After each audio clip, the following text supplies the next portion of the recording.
My husband gave me the trip of my dreams to Paris, France, but as soon as we landed at Charles de Gaulle Airport, he took my passport and all my money, abandoning me alone in a foreign country, so he could steal my entire fortune and marry his mistress. He thought I'd become a beggar. He was dead wrong. Catherine's life was the epitome of serenity and stability. As the heiress to a wealthy family, she upheld values of grace and modesty, spending her days in a luxurious townhouse that stood on the most exclusive block of the Upper East Side in New York City. That home was not just a residence, but a cherished legacy from her late father. Her entire fortune, from her stock portfolio to her deposits of hundreds of millions of dollars, was purely family inheritance. Catherine didn't flaunt her wealth. On the contrary, she was known for her generosity and kind heart. However, this kind heart often bordered on naive. She saw the world through a positive lens,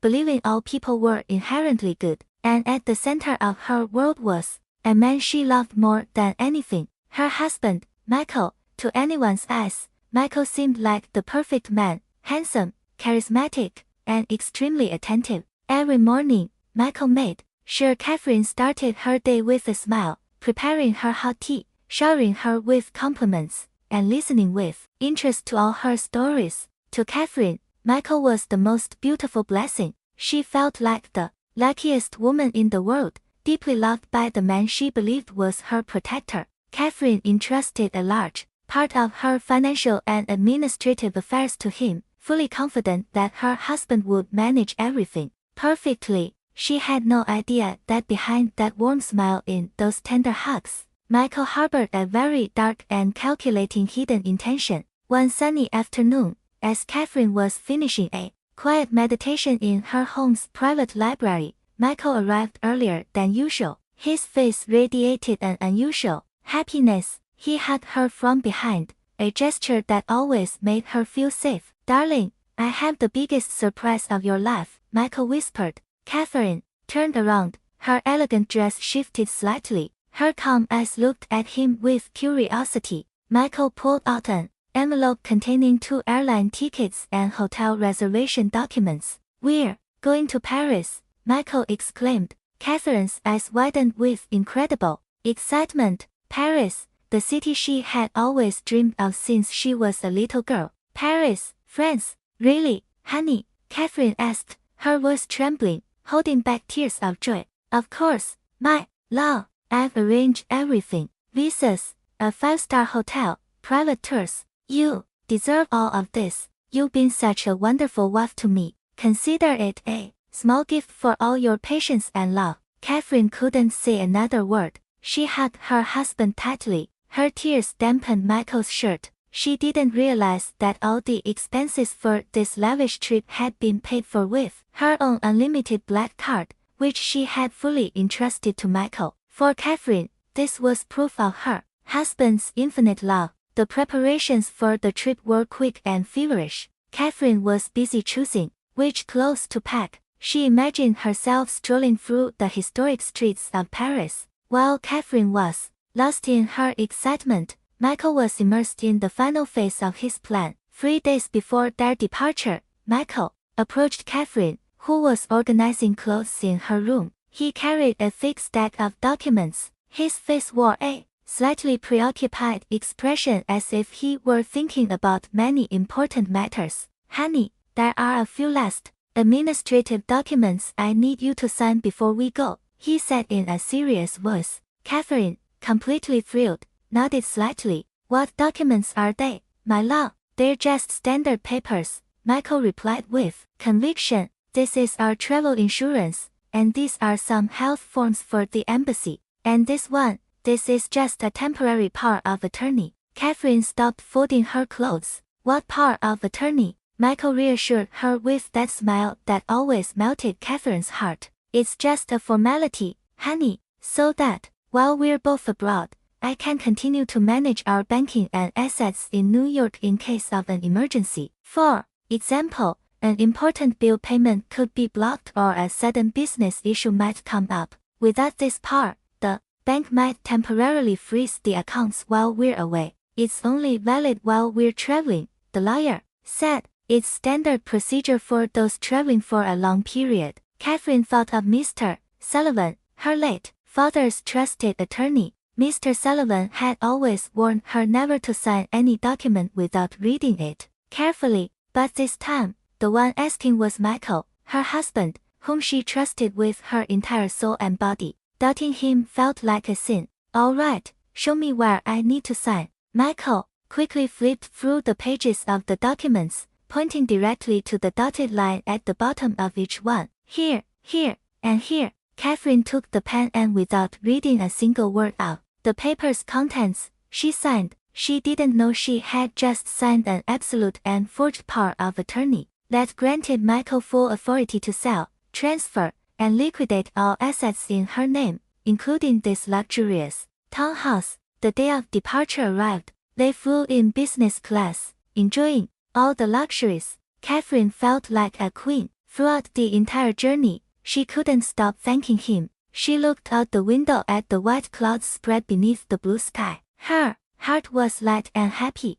Michael took her hand and squeezed it tightly. Catherine turned to her husband and smiled. Thank you, darling. This is truly a dream, Catherine said sincerely. Michael smiled back, but his eyes held a different look. This will be the best trip of our lives, honey. I promise, he said. Catherine rested her head on Michael's shoulder and closed her eyes in peace. If she had looked closer, she would have noticed the look in Michael's eyes at that moment, a look that was empty, cold, and calculating, the look of a predator just before pouncing on its prey. The plane landed smoothly at Paris Charles de Gaulle International Airport, CDG. As the plane doors opened, a slightly humid but warm French air greeted them, and Catherine felt a huge sense of anticipation. Her heart pounded. She was finally stepping on the land of her dreams. She held onto Michael's arm tightly as they walked through the long airport corridors. The sound of announcements in French that she didn't understand, people coming and going, speaking various languages, the unfamiliar signs, it all made her a little dizzy, but it also fascinated her. She felt small but safe because Michael was by her side. She depended completely on her husband who seemed calm and competent in the situation. They passed through immigration control without any issues. Michael, who held both of their passports, chatted with the officer in fluent English. Catherine just smiled politely beside him. Then, they headed to the baggage claim area. 2 large black suitcases and an additional bag with Catherine's personal items appeared on the conveyor belt. Michael quickly collected everything and loaded it onto a luggage cart. Okay, that's everything. Now, let's find a taxi to the hotel, Michael said. Catherine nodded. Her eyes were still busy exploring the bustling arrivals. How? She was so naive, so absorbed in her own happiness that she didn't notice the danger signs beginning to appear. Michael pushed the cart toward the exit, but just before reaching the automatic doors, he suddenly stopped in a rather crowded area. He turned to Catherine with an expression of having remembered something. Oh, honey, I forgot. We need a local SIM card to have internet and stay in touch. And I've been wanting to use the restroom this entire flight, he said. Catherine looked at him. Oh, of course, darling. Do you want me to come with you? Michael quickly shook his head. No, you wait here with these bags. I'll be quick and come right back. The restroom and the SIM card store seem to be on the other side of the hall where all those people are, he said. Catherine nodded obediently. All right, my love, I'll wait here. As Michael was about to turn, he stopped again. Oh, honey, he said with a voice full of concern. They say there are a lot of pickpockets here. Airport halls like this are their main target and you're going to be here alone watching 3 large suitcases. Wouldn't it be safer if you put your small cross-body bag in my backpack? You have your wallet, phone, and passport in there, right? It would be a real disaster if you lost it. What Michael said seemed very reasonable to Catherine. She felt a bit overwhelmed having to watch 3 large suitcases alone in a crowded place. Without much thought, Catherine took off her small cross-body bag, the bag that contained her entire identity and lifelines, her passport, her wallet with credit cards and some cash, and her cell phone. She handed it to Michael. Michael quickly put it inside the large backpack he was wearing. Good, this is safer. I'll be back in a moment. Don't move from here, Michael said. He gave her a quick kiss on the forehead, turned, and walked away at a brisk pace, disappearing into the crowd. 5 minutes passed. Catherine waited patiently. She watched the new arrivals, imagining the stories behind each face. 10 minutes. She started to feel a bit restless. She adjusted her clothes, which she felt had become a little crooked. 15 minutes. A SIM card in the restroom couldn't take that long. Catherine directed her gaze toward the direction Michael had pointed to. Earlier, there was no sign of her husband returning. 20 minutes. Her heart began to beat a little faster. She tried to calm herself by thinking the line must be very long. 30 minutes. Catherine's feet started to hurt. Her excitement turned into anxiety. She now felt like a strange exhibit, standing stiffly next to the pile of suitcases. 45 minutes. The anxiety turned into a seed of panic. Where was Michael? Had he gotten lost? Had something happened to him? Catherine wanted to move and look for him, but she couldn't leave free large suitcases alone. She had no phone to contact him. She had nothing. Catherine was on the verge of tears. The people around her came and went constantly, but she remained there, motionless like a statue. She realized a terrible truth. She was alone, completely alone in a foreign country, without a single cent, without identification documents, and without a phone. And most frighteningly, she didn't speak a word of French. She didn't even know the name of the hotel they were staying at because Michael had taken care of everything. 2 airport security officers, who had been watching her from a distance, finally approached her. They saw a well-dressed woman standing next to a pile of suitcases, looking lost for far too long. Madam, one of the guards said. Catherine flinched. She looked at them with eyes already filled with tears. Do you speak English? The guard asked with a heavy accent. Catherine nodded quickly. My husband went to the restroom an hour ago, and he hasn't come back yet, Catherine explained in a trembling voice. The 2 guards looked at each other. Can we see your identification, madam? Your passport? The second guard asked. At that exact moment, the horrible reality struck Catherine. I don't have it, Catherine whispered. My husband has my passport. The faces of the 2 guards instantly turned serious. A woman without papers in an international airport was a big problem. You will have to come with us to the security office, the first guard said firmly. Catherine's hands turned ice cold. She burst into tears.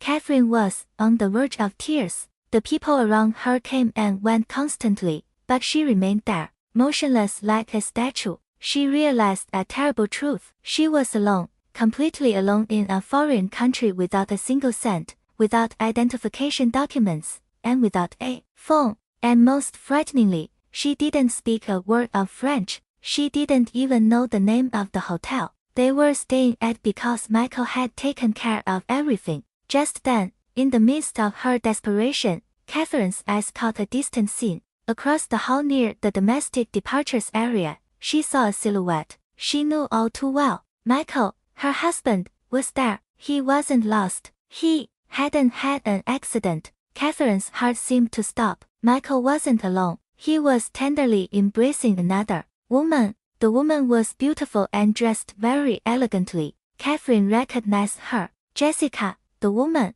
Michael had introduced as a distant cousin or a colleague at a company event. The 2 looked incredibly happy. They were laughing together as they each pulled a small carry-on suitcase. They didn't look at all like people who were separated or distressed. They looked like a couple about to start a romantic vacation. Catherine saw them walk calmly toward a boarding gate with a sign that read Nice. Michael never once looked back. He didn't turn to look at his wife, who was now being led away by guards, abandoned thousands of miles from home with nothing but the clothes on her back. Catherine's world collapsed in an instant. The image of Michael hugging Jessica and walking away, smiling and carefree, toward the flight to Nice was like a knife that tore through the last vestiges of trust and love left in her heart. This hadn't been an accident. It wasn't a misunderstanding. It was a perfectly executed plan. Her husband, the man she believed to be her protector, was the architect of her ruin. A bone-chilling cold, far colder than the marble floor, enveloped her. The security officers, now holding her arm, felt like her only anchor to reality. Her tears dried up, replaced by a terrifyingly empty stare. She didn't resist as they led her to a small room inside the airport's security office. The room was sterile and smelled of disinfectant. A senior officer sat across from her, looking at her with a mix of suspicion and compassion. "Madam," he said in broken English, "you have no passport, no identification. This is a very serious problem in France. We cannot simply let you go." Catherine swallowed hard. Her throat was as dry as a desert. I am an American citizen. My husband took my passport. He abandoned me." The officer said. They had heard stories like this often.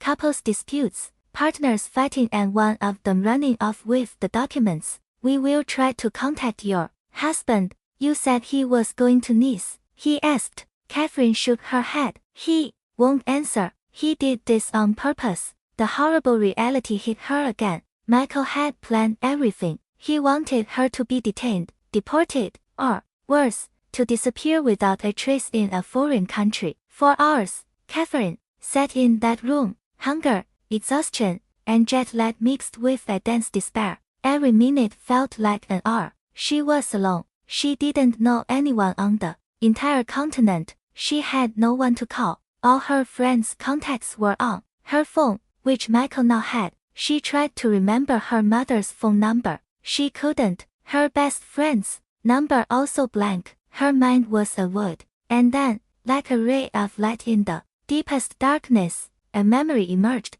An office phone number, a number that hadn't changed since she was a child, the number her late father always remembered, the number of Mr. Sullivan's law firm. "Please," Catherine said to the officer. Her voice was a hoarse whisper. "I need to make one call to the United States, to my lawyer. It's the only number I know by heart." The officer looked at her for a moment, perhaps seeing the sheer desperation in Catherine's eyes. Finally, he nodded. "You have one call to your country's embassy. Ask them to connect you. That is the procedure." The officer guided her to a phone at another desk. Catherine contacted the operator at the U.S. Embassy in Paris. Her voice trembled violently. She gave the number she remembered. Her heart pounded as she heard the ringing tones in New York. It was past midnight. There, Mr. Sullivan, a middle-aged man dedicated to his work, happened to be in his office finishing some important documents. He frowned when he saw an international call from France at that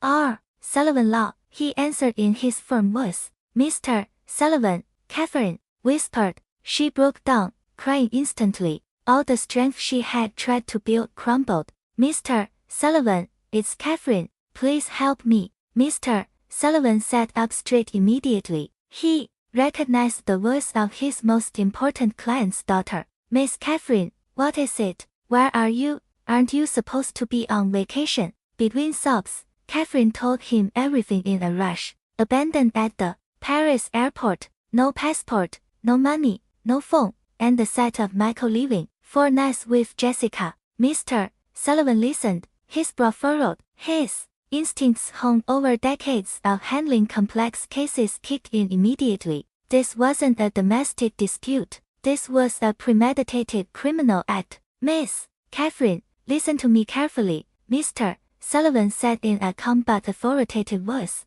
"Do not panic. Now that you've contacted the embassy, you are safe. I will handle this. First, I will immediately contact a colleague of mine in Paris to pick you up and help you get an emergency travel document. But please focus on your safety first," Mr. Sullivan interrupted. "There is one thing I need to confirm right now. Miss Catherine, did you sign any documents for Michael before you left?" Catherine paused. Her heart pounded. Yes, Mr. Sullivan." He said it was travel insurance and a temporary power of attorney to handle bank matters while we were away. Mr. Sullivan closed his eyes. For a moment, it was the answer he had expected and feared. Damn, he muttered, under his breath. Miss Catherine, stay at the embassy building until my man, Mr. Dubois, comes to get you. Do not move from there. I will call you back. Mr. Sullivan hung up immediately. He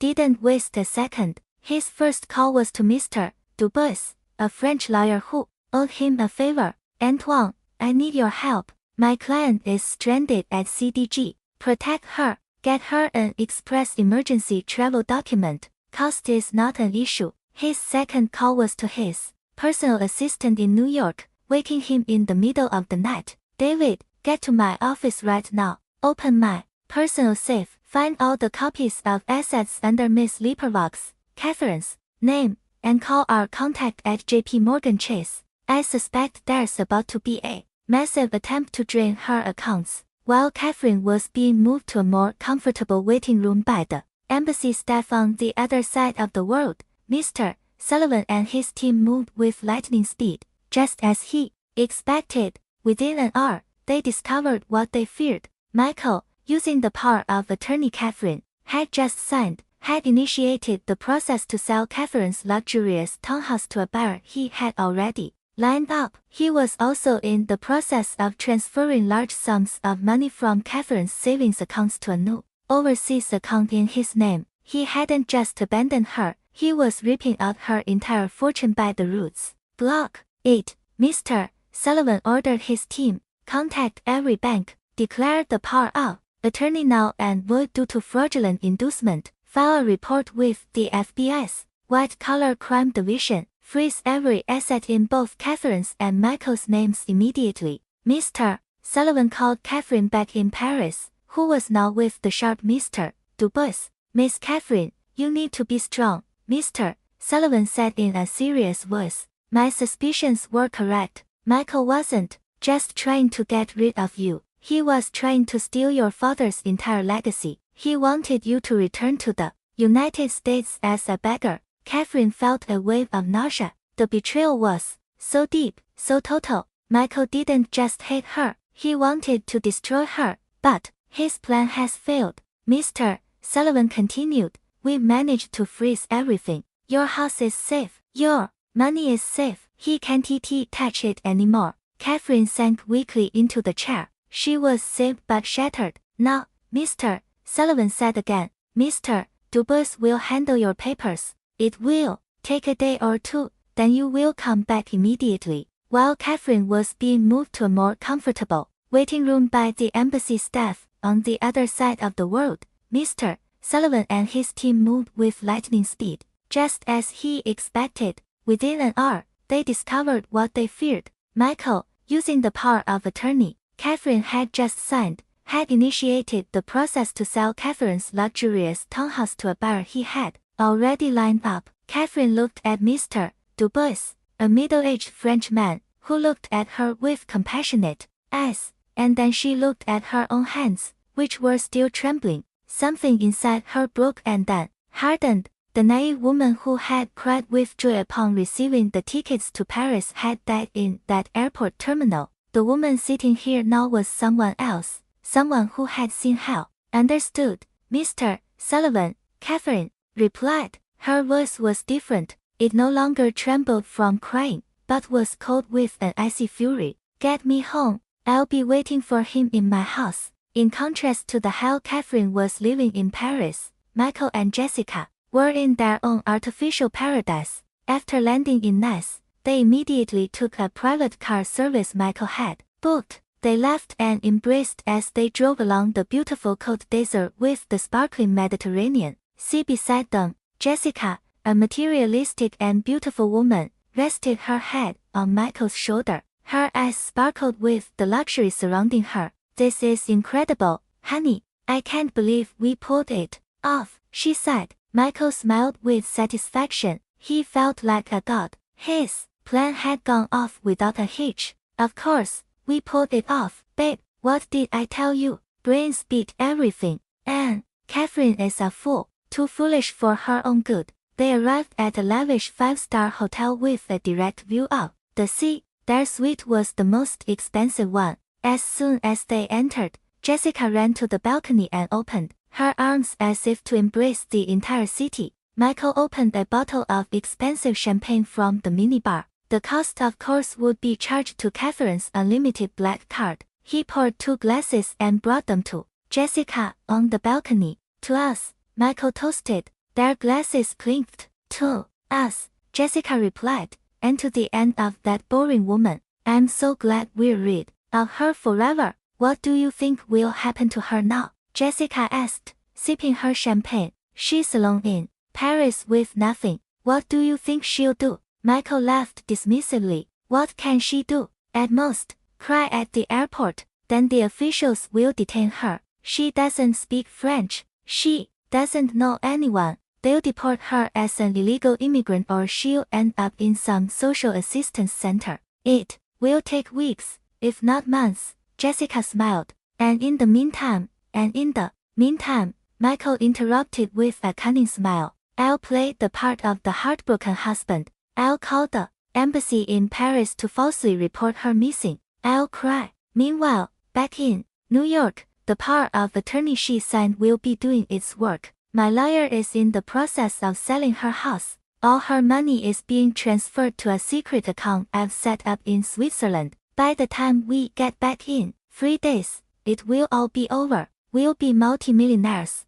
Jessica hugged him tightly. You're a genius, my love. I love you. I love you, too, Michael replied, but his eyes were on the neat skyline. His mind was on the piles of money. Love had nothing to do with it. This was business. Jessica was just an extra, a pretty trophy to display in place of the old-fashioned Catherine. They spent the next 2 days in absolute luxury. They went on a shopping spree in designer boutiques. Jessica bought handbags, shoes, and jewelry so expensive they could have bought a car. Michael bought several luxury watches. Every time Catherine's credit card was swiped and the transaction was approved, Michael's sense of triumph grew. He felt invincible. He was the master of the universe. On the second night, they dined at the most exclusive restaurant in Nice with a spectacular view of the moonlight sea. It was the culmination of their celebration.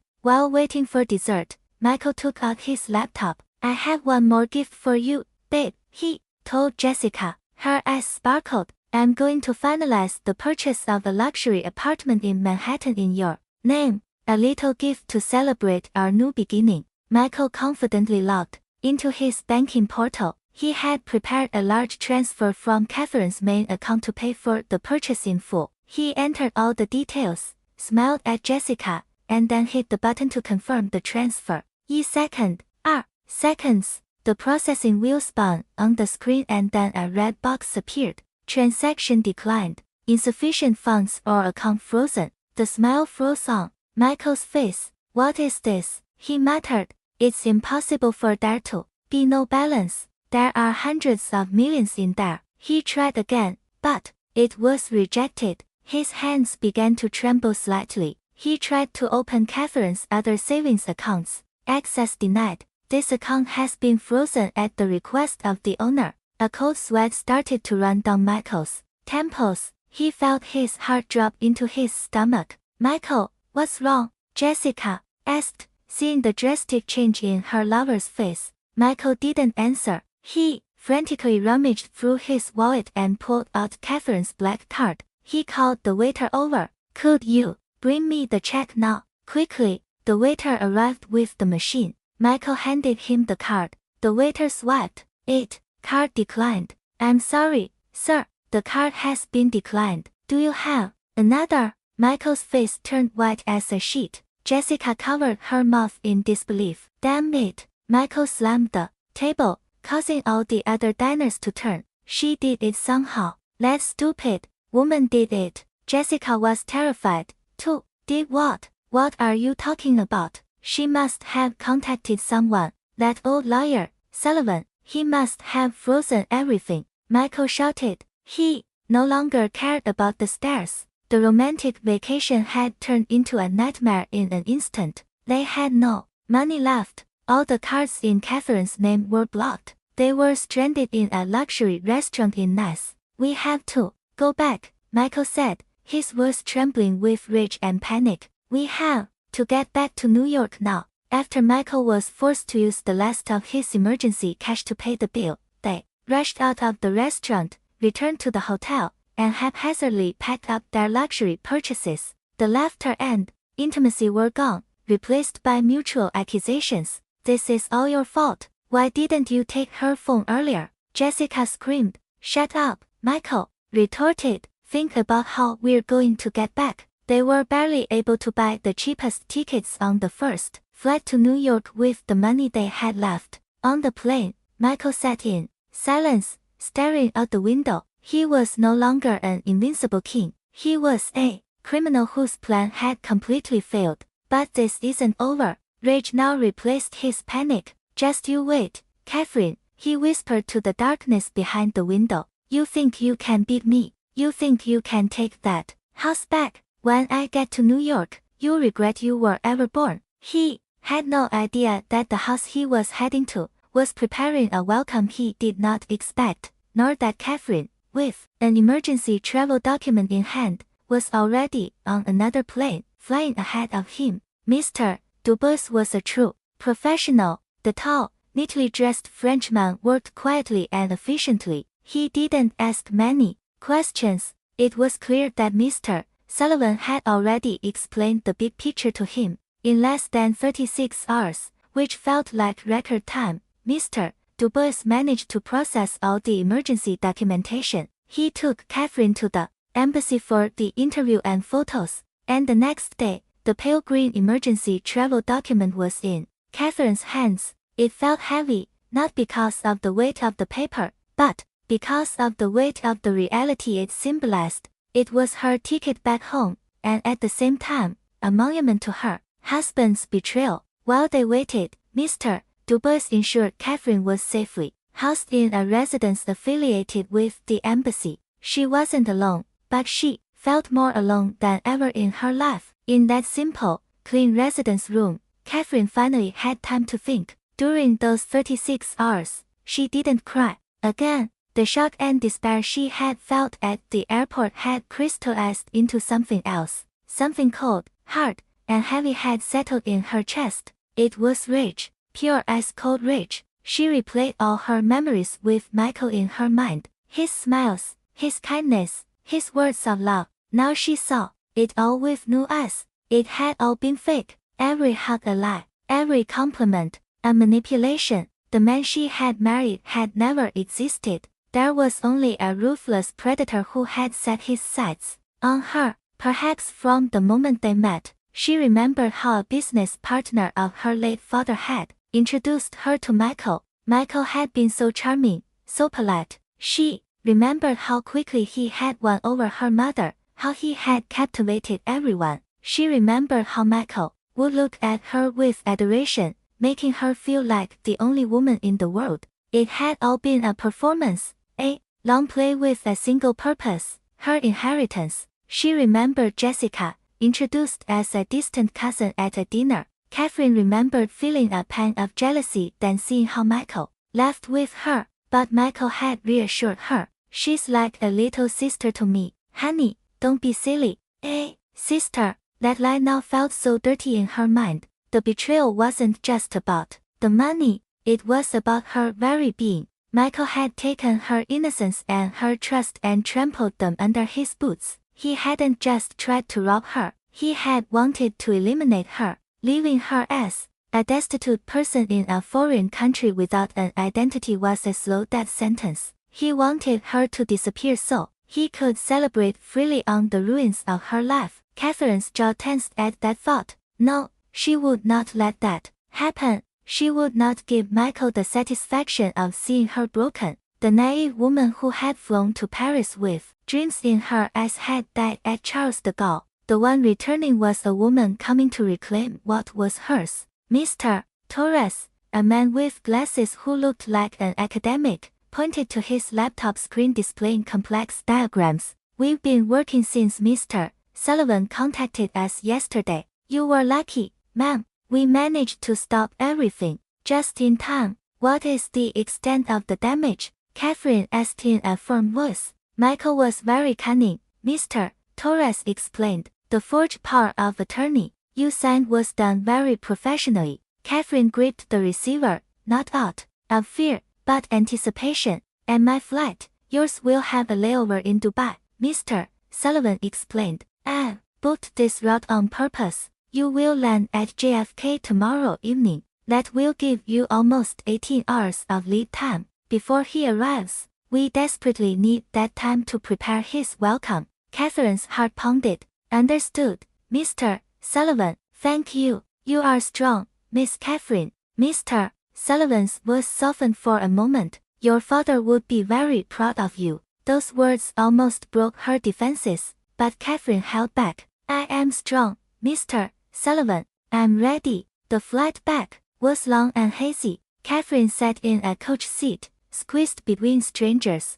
She couldn't sleep. She stared at the sea of clouds through the window. Her thoughts were sharp as blades. She was no longer a victim. She was a hunter. She thought of her house, the house her father built, the house where she grew up, the house Michael tried to snatch from her. She wasn't going to surrender it. When the plane finally landed at John F. Kennedy International Airport, the smell of New York was different. The humid and familiar night air felt like a slap in the face, but this time it was a slap that woke her up. She was no longer dizzy or fascinated. She was focused. She passed through immigration using her emergency travel document. It was a process that took a little longer as the agent had to run additional checks, but Mr. Sullivan had already anticipated this. An official note faxed from his law firm to the airport authorities expedited everything. When she emerged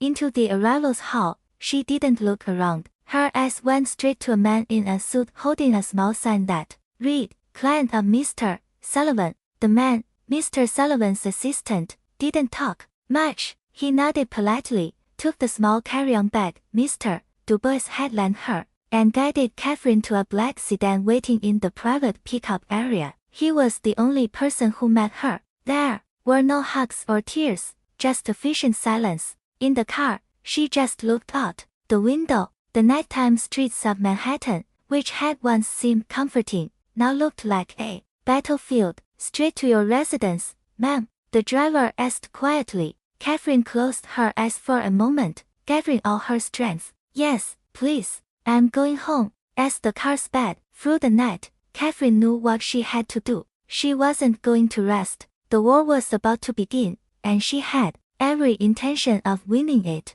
The black sedan passed smoothly through the gate of the exclusive Upper East Side block, where Catherine lived. Her heart beat a little faster as she saw her townhouse standing before her. It looked dark and silent, exactly as she had left it 3 days ago. 3 days that felt like 30 years. The driver opened the door for her. Mr. Sullivan is waiting for you inside, ma'am, he said quietly. Catherine nodded, got out of the car, and took a deep breath. The night air felt heavy. She walked up the stone path, leading to the front door. She didn't need a key. The door opened as she approached. Mr. Sullivan stood in the doorway. His face looked tired but determined. Despite being nearly 60, the man still exuded an aura of strong authority. Welcome back, Miss Catherine, he said formally, but his eyes conveyed genuine relief. Come in, we don't have much time. Catherine stepped into her own home. It felt strange.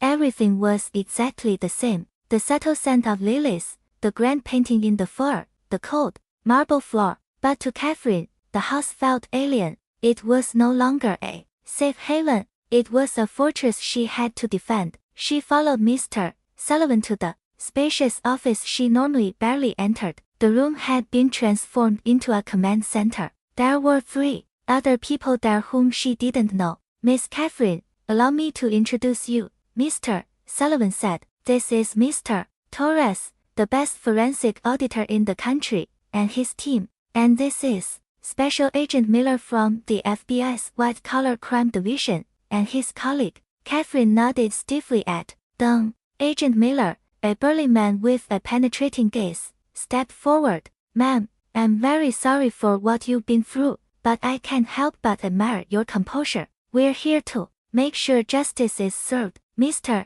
Torres, a man with glasses who looked like an academic, pointed to his laptop screen displaying complex diagrams. We've been working since Mr. Sullivan contacted us yesterday. You were lucky, ma'am. We managed to stop everything just in time. What is the extent of the damage? Catherine asked in a firm voice. Michael was very cunning, Mr. Torres explained. The forged power of attorney you signed was done very professionally. He used it to initiate the sale of this house to a shell company created in Jessica's name. He was trying to sell the house to his mistress at a price far below market value to liquidate it quickly. He also created 5 new overseas accounts before we managed to freeze everything. He managed to transfer nearly $1 million from your checking account, $1 million for their spree in Nice. Catherine felt nauseous but held it in. What is our legal position?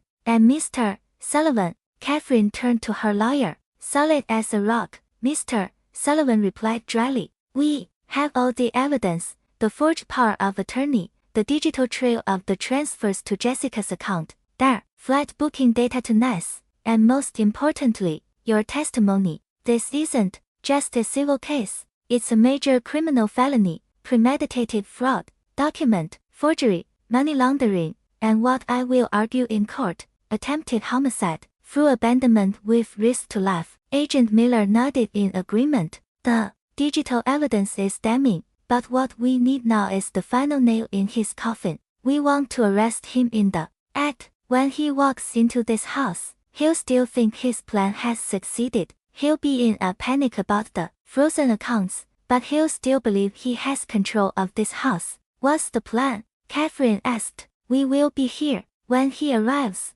Agent Miller said. We've installed several hidden cameras and audio recording devices in the living room and floor. My team and Mr. Torres will be monitoring from this office. Mr. Sullivan will be with us as well. And where will I be? You are the bait, ma'am, Agent Miller said. We need you to be in the living room. Let him come in. Let him see you. His reaction to seeing you safe and sound is the key piece of evidence. Let him talk. Whether he threatens, begs, whatever, let him incriminate himself. As soon as he exposes himself enough or attempts any physical action, we will come out immediately and arrest him. Catherine looked into Agent Miller's eyes. To be the bait, to sit in the same room as the man who tried to destroy her, the man she had blindly loved. He will arrive tomorrow around 4 p.m. Mr. Sullivan said his keys still work. We haven't changed the locks on the doors or the gate on purpose. Let him walk in as if it's still his house. He needs to feel comfortable before we take him down. Catherine nodded slowly. All right, I'll do it. That night, Catherine didn't sleep in her master bedroom. The room she had shared with Michael disgusted her. She slept in the guest room on the ground floor. In reality, she didn't sleep. It was more a state of closing her eyes and gathering strength. The next day, throughout the morning and into the afternoon, the house buzzed with quiet activity. Mr. Stanley Aisley Pagan Torres's team ensured all recording devices were working. Agent Miller's team reviewed all entry routes. Catherine herself spent the time in the small study. She didn't pray for a miracle. She prayed for strength, the strength to face the demon she once called husband. At 下午4点15分, everything was ready. Mr. Sullivan, Mr. Torres, and 2 FBI agents were already hidden in the office. All the doors were closed. The house fell silent again. Catherine went to the bathroom, showered, cleared her mind, and then got dressed. She didn't put on the usual casual clothes she used to wear when Michael came home from work. She chose her best dark blue silk dress. She styled her hair impeccably. She put on a light touch of makeup so she wouldn't look pale. She wanted Michael to see her not as a weeping victim, but as a queen on her throne. She walked to the living room. She turned on a single reading lamp in a corner, leaving the rest of the room in the soft afternoon light. She prepared herself a cup of hot chamomile tea. The steam rose faintly. She sat down in the most expensive armchair, the one directly facing the main entrance. Her hands did not tremble as she held the teacup. She was as calm as ice. She was the rightful owner of this house. She was the woman who had been left for dead in hell, but had risen on her own. She waited. At exactly 下午4点35分, she heard it, the sound of a taxi stopping outside the gate, the sound of the gate opening, hurried and angry footsteps on the stone path, and then the sound of a key being inserted into the front door lock. The key turned, the front door creaked open. The figure of Michael with his carry-on bag appeared in the doorway. His face was gaunt, filled with rage and panic. "Catherine, that's weird. Why is it so dark?" he yelled into the silent house, thinking it was empty. The flight from Nice to New York was the longest hell Michael had ever experienced. He and Jessica were crammed into narrow coach seats. The luxury of the business class they had departed in felt like a mocking memory. They barely spoke. Jessica spent most of the time sobbing quietly, her face pale under large sunglasses that hid her swollen eyes. Michael, on the other hand, sat rigidly. His jaw was clenched, rage and panic boiling inside him. With every passing hour, his mind raced, trying to figure out what had gone wrong. How could Catherine, that meek and submissive woman, move so fast? She must have contacted Mr. Sullivan. That old lawyer must have poisoned Catherine's mind and frozen his assets. When the plane landed at JFK, Michael roughly pulled Jessica from her seat. "Listen," he hissed. "Don't look panicked. Just follow me." They collected their carry-on bags, which now felt much heavier, filled with worthless luxuries. They quickly passed through immigration. Michael ordered a taxi online. The atmosphere in the taxi was extremely tense. Jessica finally spoke. "Michael, what are we going to do now? We're out of money." "The cards." "Shut up," Michael shouted. The taxi driver glanced at them in the rearview mirror. Michael lowered his voice. "Listen, Jessica, this isn't over. That lawyer may have frozen the accounts, but the house is still in my name. The power of attorney is valid. I'll handle it," he said. That assertion more to reassure himself than Jessica. He knew the law. That power of attorney would be a huge problem if contested, but he still had one card left. He still had the keys to the house. He would go in there, grab the original property deeds he knew Catherine kept in the office safe and throw out whoever was there. Catherine might have come back, but she was surely crying at her mother's house or at Mr. Sullivan's office. There was no way she'd be in this house. Arriving at the entrance, Michael paid the taxi with the last of his remaining cash. He turned to Jessica. "Wait here, don't get out of the taxi. I'll go in and see the situation. I'll fix it. I might need a bit of force to get Mr. Sullivan's people out. When it's safe, I'll call you." Jessica nodded, terrified. When the plane landed at JFK, Michael roughly pulled Jessica from her seat. "Listen," he hissed. "Don't look panicked. Just follow me." They collected their carry-on bags, which now felt much heavier, filled with worthless luxuries. They quickly passed through immigration. Michael ordered a taxi online. The atmosphere in the taxi was extremely tense. Jessica finally spoke. "Michael, what are we going to do now? We're out of money." "The cards." "Shut up," Michael shouted. Michael got out, pulling his carry-on. His steps were fast and filled with fury. Adrenaline pumped through his heart. He reached the gate of his magnificent townhouse, pushed it. It wasn't locked. He smirked cynically. "Idiots. They didn't even lock the gate." He walked up the stone path. He reached the granite front door. He fumbled in his pockets and pulled out his key. His heart was pounding. This was his make or break at moment. He inserted the key into the lock, turned it gently. Click. He pushed the door open. Inside, it was completely dark. Only the faint afternoon light streamed through the windows. Silence greeted him. He stepped inside, dragging his suitcase. "Catherine," he called into the silent house. His voice echoed. No response. "That's weird. Why is it so dark?" he mumbled. He had expected at least a security guard hired by Mr. Sullivan. He walked towards the floor. His hand fumbled along the wall for the light switch. He found it. His fingers flicked the switch. Click. The crystal chandelier in the living room instantly lit up, flooding the entire room with brilliant light. Michael's heart seemed to stop. He felt as if all the blood had drained from his face. There, sitting in the armchair directly facing him, was Catherine. She wasn't crying. She didn't look scared. She wore an elegant dark blue silk dress. Her hair was immaculate. In her hands, she held a teacup from which a faint steam still rose. She was looking at him with a calm smile, the most terrifying smile Michael had ever seen. The carry-on bag slipped from Michael's hand, crashing with a loud thud onto the marble floor. No, his voice was a choked whisper. He staggered backward. His eyes were wide with terror. This is impossible. It's a hallucination. It must be the exhaustion. It's not impossible, she said more loudly. You, Catherine, raised her teacup and took a slow sip, never taking her eyes off her husband's pale face. You should be in Paris, Michael said, his voice now trembling between rage and fear. How can you be here? He pointed a shaky finger at her. Who are you? You must be a ghost. Catherine let out a small laugh. It was a pleasant sound,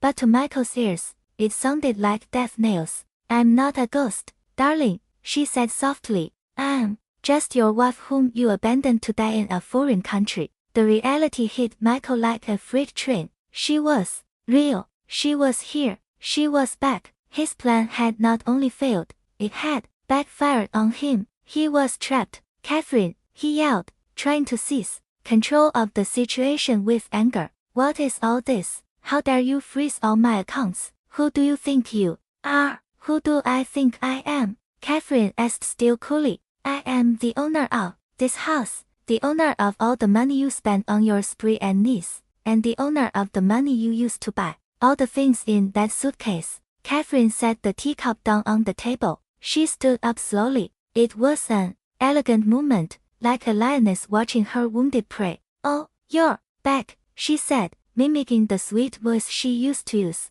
Come on in. Don't just stand there in the doorway. She smiled again. Because I have another wonderful surprise for you. Catherine's words hung in the air. Surprise. Michael's mind was still struggling to process the impossibility of the situation. He was still standing in the floor, his feet feeling glued to the floor. What other surprise? You've taken everything. You ruined my plan. My plan? Catherine arched an eyebrow. The plan to abandon me like trash. The plan to steal everything I have and live happily with that woman. Now cornered and terrified, Michael lost whatever control he had left. His charismatic mask fell away, revealing his true, hate-filled face. Yes, my plan, he screamed, his voice echoing through the silent house. A plan I spent months preparing, and you ruined it. You were supposed to be in Paris. I left you there. I left you at the airport with nothing.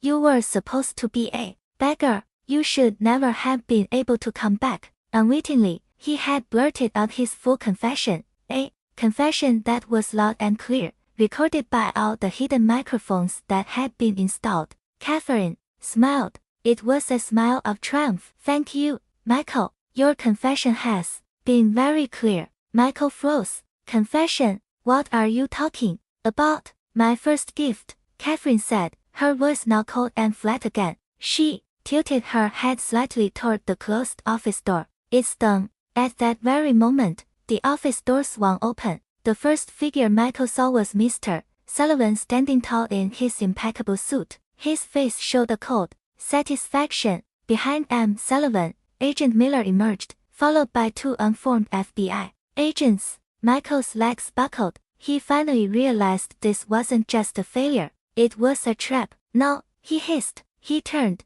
trying to flee through the front door, still open behind him, but it was too late. The two agents moved with speed, grabbing him firmly by both arms and shoving him hard against the fur wall. Let me go. Let me go. Catherine, what are you doing to me? Michael screamed, struggling like a trapped animal. Michael, Agent Miller said in a deep voice, you are under arrest for premeditated fraud, document forgery, misappropriation of assets, money laundering, and abandonment with risk to your wife's life. An officer pulled out handcuffs. The metallic click, as they closed around Michael's wrists, sounded incredibly loud in the room. Michael went limp in the agent's hands. He was utterly defeated. Mr.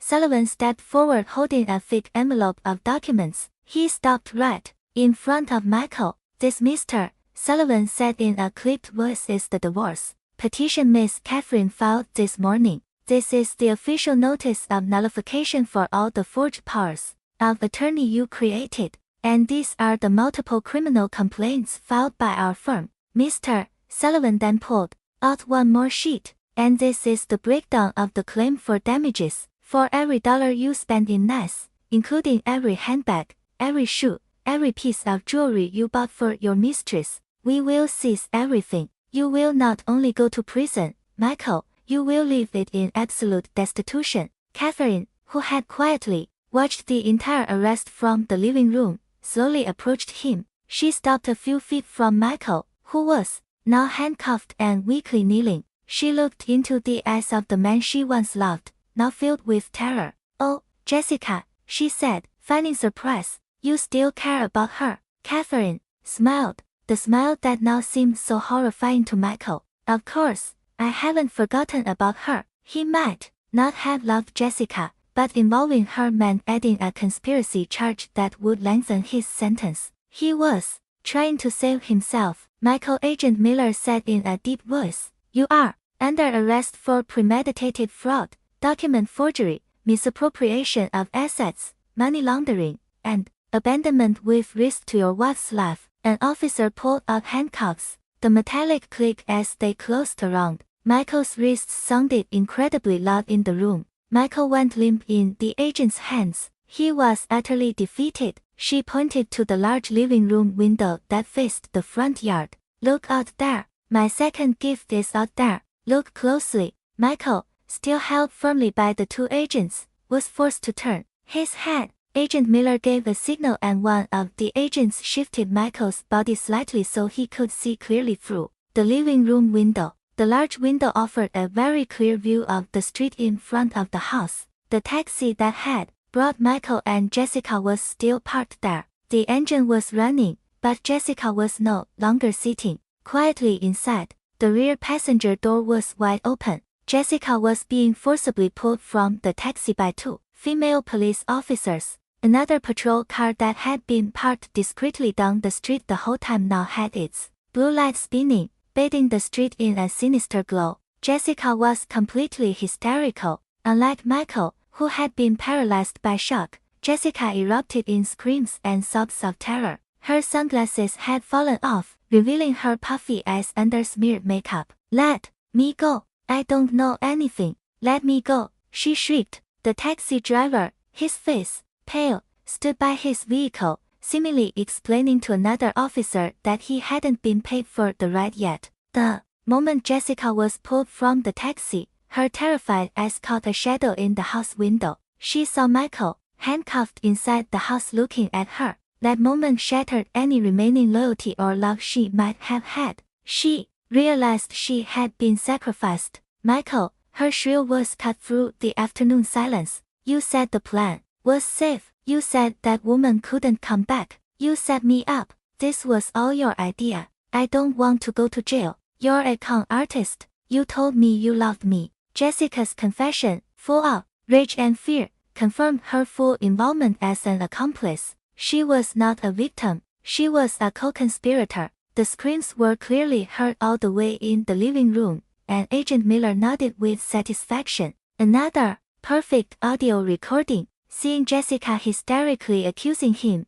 pointing him out as the mastermind of the crime was the second blow for Michael. He had lost his fortune, and now he had lost his only ally. He had no one left. His entire world, built on lies, came crashing down on him. He sat in the agent's grip. His body trembled violently. He was now just a pathetic, defeated man. He closed his eyes. He couldn't bear the sight outside anymore. He couldn't bear Catherine's face anymore. He just wanted it all to end. But Catherine wasn't done yet. "She'll be tried with you, darling." Catherine's quiet voice cut through the air, forcing him to open his eyes. She will testify about everything you did in Nice. She'll tell them how you left, imagining me as a beggar in Paris. You'll enjoy the fruits of your labor in separate cells. Michael shook his head. Catherine, please stop. At last, he whispered. Tears of humiliating defeat finally streamed down his cheeks.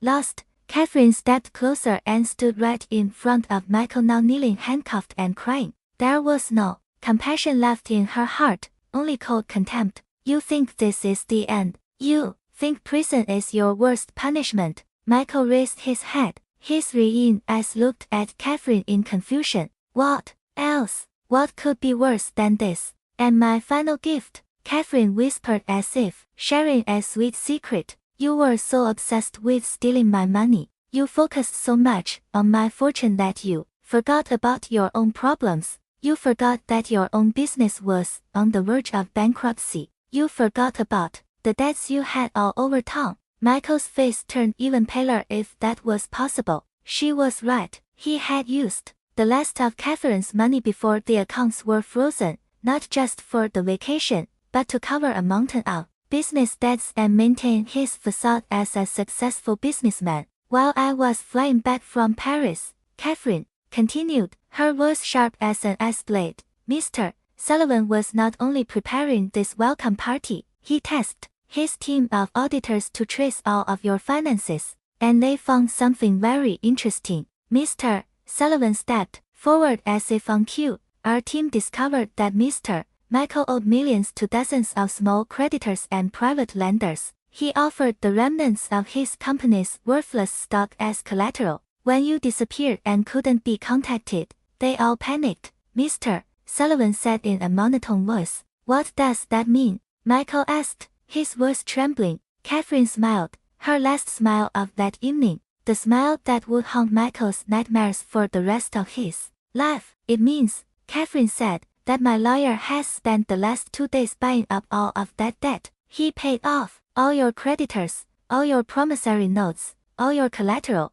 all your business failures. Catherine leaned in a little, looking straight into Michael's eyes. They're mine now. I have become your owner. And they found something very interesting. He would spend the rest of his days paying back the woman he tried to destroy. The burden was too much. Michael's sanity could no longer take it. He didn't faint. He broke. An inhuman sound came from his throat. A long scream of terror, despair, and madness. He thrashed, not to escape, but in a fit of mental collapse. No, no, Catherine, no. Agent Miller gave a signal. Get him out of here. The agents dragged Michael's now half-insane body out of the house. The screams continued to echo down the street until they were finally muffled by the slam of a patrol car door. The house was finally quiet again. Catherine stood alone in the middle of her magnificent living room. She looked at her now cold cup of tea. She had won.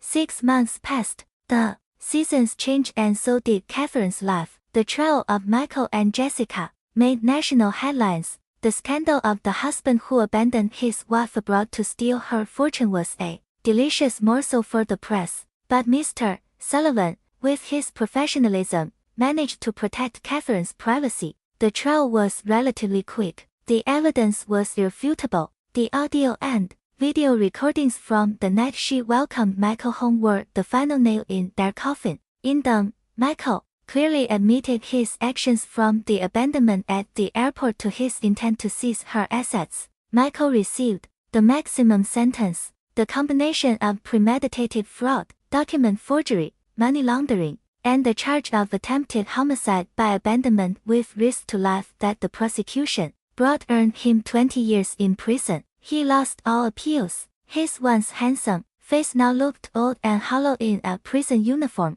He was declared completely bankrupt by the court. Jessica, in a desperate attempt to save herself, agreed to become a key witness. She laid out all the details of Michael's plan from the beginning, painting him as a cunning manipulator who had promised her a life of luxury. Her testimony earned her a reduced sentence, but she was still sentenced to 7 years in prison for complicity in the crime. For Catherine, the closing of the case was the end of a dark chapter. Her divorce was finalized even before the criminal sentence was handed down. She was now a woman with a new status, but she was no longer the same Catherine. The naive woman who saw the world through rose-colored glasses was gone. Michael's betrayal had burned her to ashes, but from those ashes, a new woman arose, still soft-spoken and demure in her elegant attire, but now with a core of steel. She no longer delegated her affairs to others. She now appeared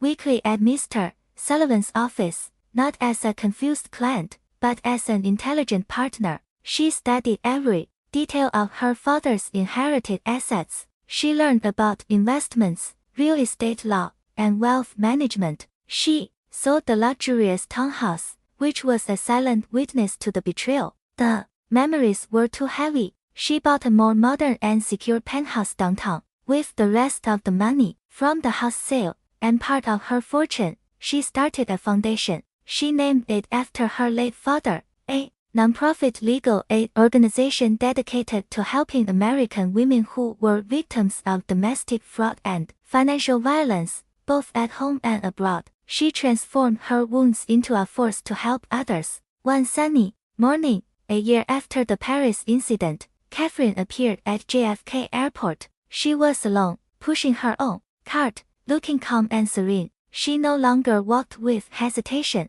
Her steps were firm and confident. She wore simple but elegant clothes. She paused for a moment in front of the departure screens. She scanned the list of cities around the world and then her gaze settled on her destination. It was not Paris. It was not Nice. She had chosen a destination for herself by herself, a flight to Istanbul, Turkey, a trip she had planned all on her own, just for her. She went to the business class check-in counter. She handed over her new passport, still pristine. The agent smiled kindly at her, and Catherine smiled back. Her smile was different. It was no longer the smile of a naive wife, waiting for happiness to be given to her by another. It was the smile of a whole woman, a woman who had faced her demons, and a woman who had reclaimed her own destiny. After checking in, she walked calmly towards the lounge. She passed through thousands of people coming and going. She no longer felt small or intimidated in the crowd. She was her own world. She sat by a large window watching the planes take off. She opened her phone not to wait for news from her husband, but to check one last email from her foundation. She was free, she was stronger, and she was ready to begin her new dawn.